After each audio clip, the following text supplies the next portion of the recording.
आज की इस वीडियो में हम बात करने वाले हैं कद्दू के पौधे के बारे में। आप अपने कद्दू के पौधे पर ज़्यादा से ज़्यादा फल और फूल कैसे पाएँ। तो दोस्तों, आप इस वीडियो को बिना स्किप के पूरा ज़रूर देखना, क्योंकि आज की इस वीडियो में हम बताने वाले हैं ऐसे फर्टिलाइज़र के बारे में जिससे आपका भी कद्दू का पौधा फलों और फूलों से भर जाएगा। यदि दोस्तों आपके कद्दू के पौधे पर फल आते तो हैं पर वह रुक नहीं पाते हैं, तो आप इस वीडियो को शुरू से लेकर एंड तक जरूर देखते रहिए। तो नमस्कार दोस्तों, स्वागत है आप सभी का हमारे लाइव गार्डन टिप्स चैनल पर। तो चलिए दोस्तों, वीडियो को शुरू करते हैं।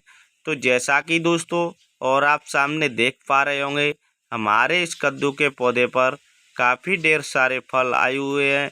यदि दोस्तों इसी प्रकार से इस कद्दू के पौधे पर फल आते रहे तो शायद फलों की अनगिनत संख्या हो जाएगी और हमें कभी भी बाज़ार से कद्दू खरीदने की ज़रूरत भी नहीं पड़ेगी। तो जैसा कि दोस्तों और आप सामने देख पा रहे होंगे, इस कद्दू के पौधे की जो ग्रोथ है वह काफ़ी फास्ट तरीके से चल रही है और इस ग्रोथ के साथ साथ लीव्स यानी पत्तियां निकल रही हैं। उन्हीं के साथ साथ छोटे छोटे फलों का भी निकलना स्टार्ट हो रहा है। तो चलिए दोस्तों, अब हम बात कर लेते हैं कद्दू के पौधे की केयर के बारे में। कद्दू के पौधे की केयर किस प्रकार से करनी चाहिए जिससे कद्दू का पौधा फलों और फूलों से भरा रहे। तो सबसे पहले दोस्तों, आप अपने कद्दू के पौधे की 10 से 15 दिन के बाद गुड़ाई ज़रूर कर देनी चाहिए। गुड़ाई करने से होता क्या है कि जो आपके कद्दू के पौधे की रूट्स हैं उनमें घास वगैरह निकल आता है, तो उनसे पोषक तत्व ग्रहण नहीं कर पाता है। तो गुड़ाई करते समय उस घास को बाहर निकाल देना चाहिए और आपका कद्दू का पौधा पोषक तत्व ग्रहण कर पाएगा और आपके कद्दू के पौधे की जो रूट्स हैं वह चारों तरफ फैलने लगेंगी और आपका कद्दू का पौधा धीरे धीरे करके ग्रो करने लगेगा और ग्रो करने के साथ साथ आपके कद्दू के पौधे पर छोटे छोटे फलों का निकलना भी शुरू हो जाएगा। और गुड़ाई करते समय आप अपने कद्दू के पौधे में वर्मी कंपोस्ट या गोबर की खाद का जरूर यूज कर देना चाहिए। यदि आपके पास वर्मी कंपोस्ट नहीं है तो आप गोबर की खाद भी यूज कर सकते हैं। और इस खाद के साथ साथ आप अपने कद्दू के पौधे में पानी ज़रूर दे देना चाहिए। पानी से होता क्या है कि जो आपके कद्दू के पौधे की जो सॉइल है उसमें नमी बनी रहती है और आपका कद्दू का पौधा धीरे धीरे करके ग्रो करने लगता है। तो जैसा कि दोस्तों और आप सामने देख पा रहे होंगे, अब हम आ चुके हैं कद्दू के पौधे की रूट्सों की ओर। तो चलिए जल्दी से मैं इस कद्दू के पौधे की गुड़ाई करना शुरू कर देता हूं। तो जैसा कि दोस्तों और आप सामने देख पा रहे होंगे, मैंने यहां पर इस कद्दू के पौधे की गुड़ाई करना शुरू कर दिया है। तो गुड़ाई करते समय आपको एक चीज़ का भी विशेष ध्यान रखना है, आप अपने कद्दू के पौधे की ज़्यादा गहरी गुड़ाई बिल्कुल भी नहीं करनी है। यदि आप अपने कद्दू के पौधे की ज़्यादा गहरी गुड़ाई कर देते हैं तो आपके कद्दू के पौधे की जो रूट्स हैं वह कट सकती हैं और आपका कद्दू का पौधा धीरे धीरे करके सूख सकता है।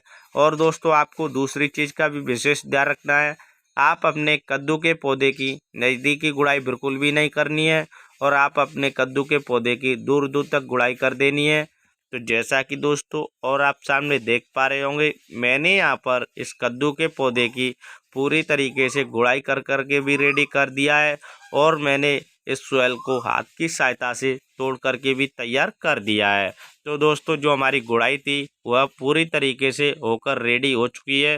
तो चलिए दोस्तों, अब हम बात कर लेते हैं फर्टिलाइज़र के बारे में।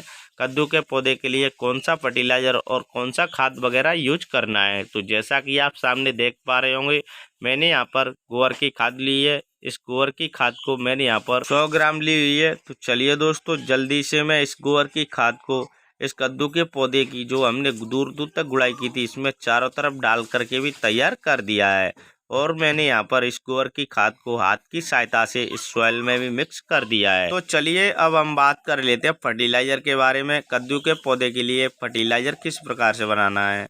तो जैसा कि आप सामने देख सकते हैं, मैंने यहाँ पर एक खाली बर्तन लिया हुआ है और इस खाली बर्तन के साथ साथ जो चीज़ ली है वो मैंने यहाँ पर सरसों की खली ली है। सरसों की खली को मैंने यहाँ पर 50 ग्राम के लगभग ली है।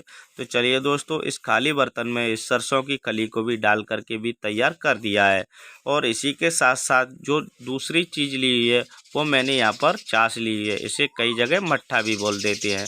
तो चलिए दोस्तों, इस छाछ को भी इस सरसों की खली में डाल करके भी तैयार कर देता हूँ। और इसी के साथ साथ आधा लीटर पानी भी डाल करके तैयार कर देता हूँ। तो जैसा कि आप सामने देख सकते हैं, मैंने यहाँ पर इन दोनों चीज़ों में आधा लीटर पानी भी डाल करके भी तैयार कर दिया है।